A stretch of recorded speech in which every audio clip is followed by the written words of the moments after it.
प्रधानमंत्री ने अपने चमचे जर्नलिस्ट के साथ इंटरव्यू किया, आपने देखा होगा, देखा आपने? वो जिसमें प्रधानमंत्री बैठते हैं, 4 चमचे बैठते हैं, सवाल पूछते, देखा? प्रेस कॉन्फ्रेंस नहीं कर पाते प्रधानमंत्री, 4-5 चुने हुए जर्नलिस्ट आते हैं और फिर एक इंटरव्यू में जर्नलिस्ट ने पूछा प्रधानमंत्री से, प्रधानमंत्री जी,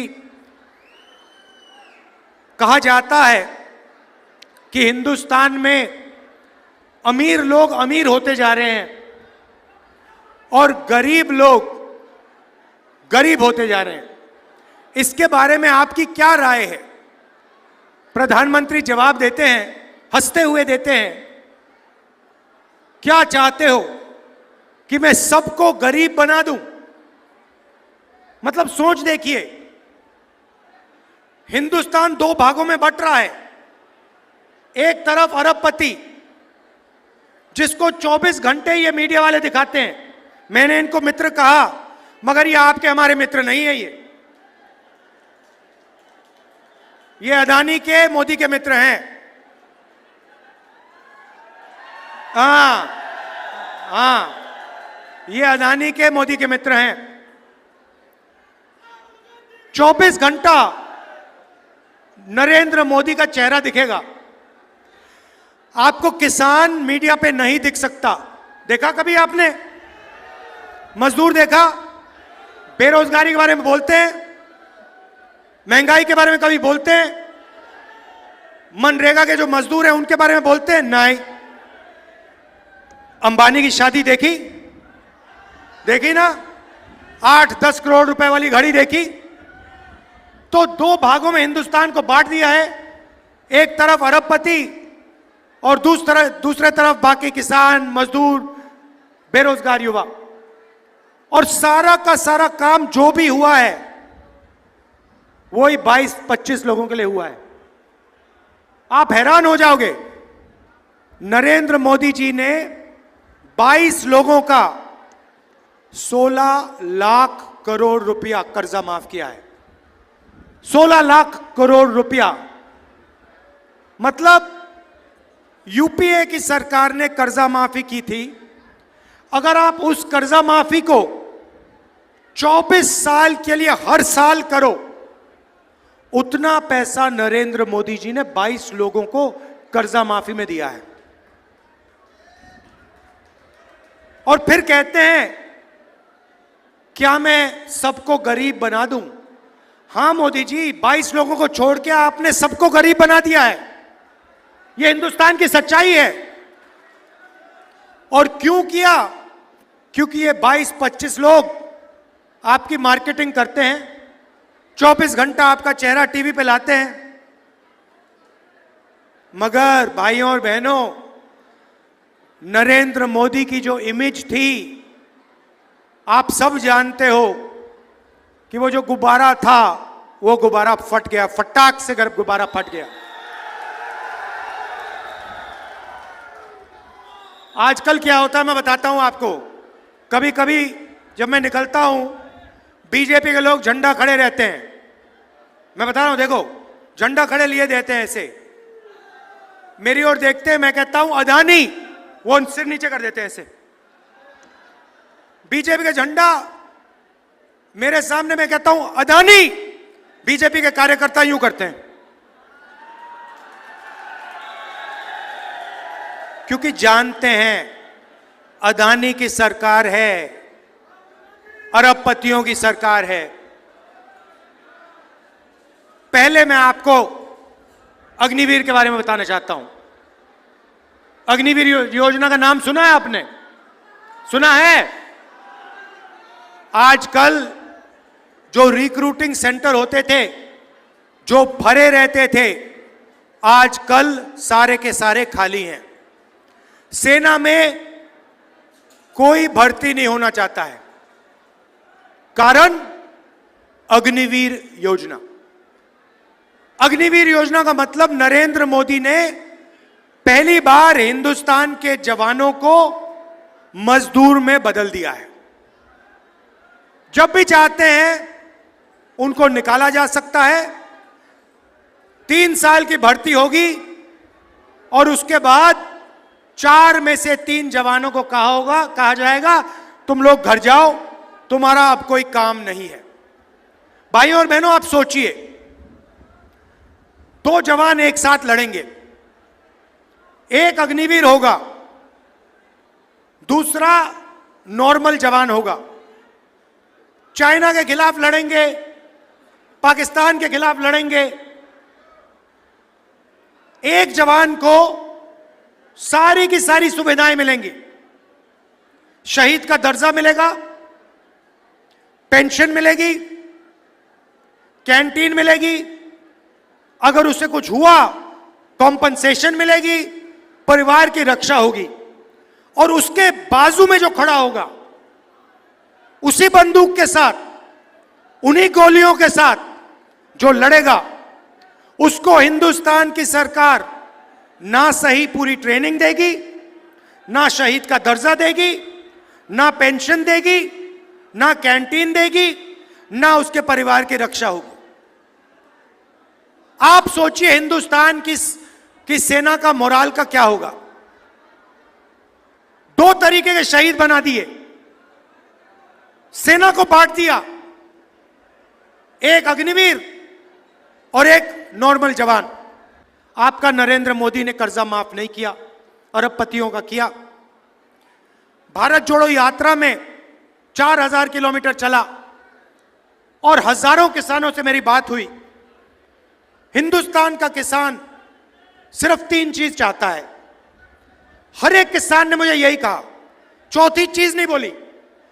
पहली बात बोली, राहुल जी हमारा कर्जा माफ होना चाहिए। तो मैंने कहा कि ठीक है, मगर अगर आपने कहा कि एक बार कर्जा माफ होना चाहिए, मैं कुछ और करना चाहता हूं। एक बार तो हम आपका कर्जा माफ करेंगे ही करेंगे, मगर हम वहां नहीं रुकेंगे, हम वहां नहीं रुकने वाले। हम एक आपके लिए किसानों का एक सिस्टम बनाएंगे जिसमें किसानों की आवाज होगी। और जब भी उस एसोसिएशन ने सरकार से कर्जा माफी मांगी, हम आपका कर्जा माफ कर देंगे। मतलब एक बार नहीं होगा, एक बार नहीं होगा, जब भी आपको जरूरत पड़ेगी हम आपका कर्जा माफ करने की कोशिश करेंगे। दूसरी बात कही, हजारों किसानों ने कहा राहुल जी एक बात हमें समझाइए। हम मार्केट में जाते हैं, हम चिप्स का पैकेट खरीदते हैं, उस पर दाम लिखा होता है। हम फ्रिज खरीदते हैं, टीवी खरीदते हैं, शर्ट खरीदते हैं, उस पर दाम लिखा होता है। कम से कम दाम प्रोड्यूसर को मिलता है, जो चिप्स बनाता है उसको कम से कम दाम मिलता है, जो शर्ट बनाता है उसको कम से कम दाम मिलता है, मगर किसान को कम से कम दाम नहीं मिलता। जब टाइम आता है,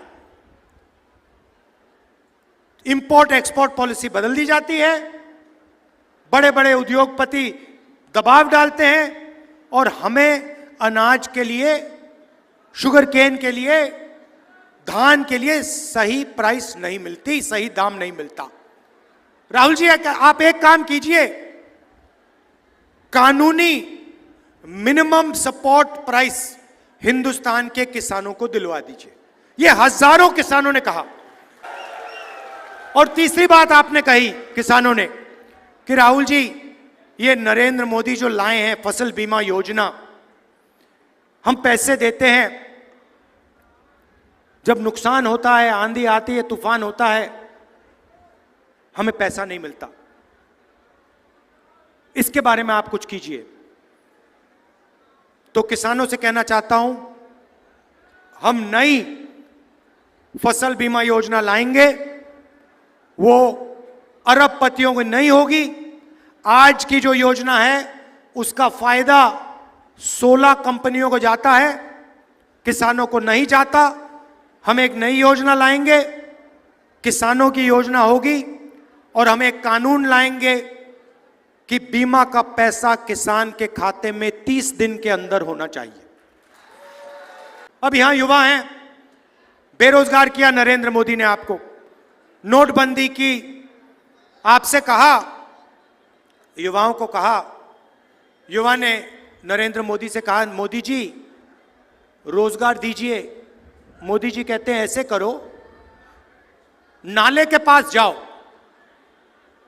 एक पाइप लो, पाइप को नाले में डालो, नाले में से गैस आएगी, गैस से चूल्हा जलाओ और पकौड़े बनाओ। ये नरेंद्र मोदी जी कह रहे हैं। और करोड़ों युवाओं को उन्होंने बेरोजगार किया। जो देश को रोजगार देते हैं, जो मेक इन इंडिया वाले लोग हैं, छोटी कंपनियां हैं, छोटी फैक्ट्रीज हैं, मिडिल साइज फैक्ट्रीज हैं, उनको सबको बंद कर दिया, खत्म कर दिया। और नतीजा हुआ कि करोड़ों युवाओं को बेरोजगार किया है। आज कुछ दिन पहले मैं न्यू दिल्ली रेलवे स्टेशन में था, वहां पे एक कुली मिला मुझे। कुली मुझे कहता है, राहुल जी मैं इंजीनियर हूं, मैंने सिविल इंजीनियरिंग की है, पापा ने लाखों रुपए दिए हैं प्राइवेट एजुकेशन के लिए टेक्निकल कॉलेज में, और आज मैं कुली का काम कर रहा हूं, नरेंद्र मोदी की देन है। कुली ने मुझे यह बात बोली। अब देखिए, यह है हालत देश की। मीडिया वाले कभी नहीं कहेंगे। उनकी सोच चाइना का माल बिकवाना, अंबानी अदानी को फायदा पहुंचाना, छोटे व्यापारियों को खत्म करना, किसानों को, मजदूरों को भूखा मारना। हमारी सोच गरीब परिवारों के बैंक अकाउंट में पैसा डालना, बेरोजगार युवाओं के बैंक अकाउंट में पैसा डालना, बेरोजगार युवाओं को ट्रेनिंग देना, साल की नौकरी देना, किसानों की रक्षा करना, मजदूरों की रक्षा करना। यह फर्क है सोच में। आखिरी बात आपसे कहना चाहता हूं, देखिए हरियाणा की जिम्मेदारी है। आप लोग देश को रास्ता दिखाते हो, चाहे वो विकास की बात हो, इंफ्रास्ट्रक्चर की बात हो, ओलंपिक्स की, स्पोर्ट्स की बात हो। सबसे ज्यादा मेडल हरियाणा लाता है। हमारी सरकार ने स्पोर्ट्स इंफ्रास्ट्रक्चर बनाया, सड़क बनाई, ये सब काम किया, और आपने देश को रास्ता दिखाया था। ये आपकी जिम्मेदारी है, फिर से आपको देश को रास्ता दिखाना है। भारी बहुमत से हमारे यहां प्रत्याशी को जिताइए, कांग्रेस पार्टी की यहां पे क्लीन स्वीप कराइए, यहां पे असेंबली इलेक्शन में धमाके से कांग्रेस पार्टी की सरकार बनाइए। भाइयों और बहनों, मैं 4000 किलोमीटर चला, इनके नफरत के बाजार में मोहब्बत की दुकान खोली मैंने और हम सब ने। यही आपका डीएनए है। हरियाणा मोहब्बत का प्रदेश है। ये नफरत फैलाते हैं, भाई को भाई से बांटते हैं, भाई को भाई से लड़ाते हैं। इनको आप सबक सिखाइए। हरियाणा में नफरत की बाजार बंद कीजिए, मोहब्बत की लाखों दुकान खोलिए।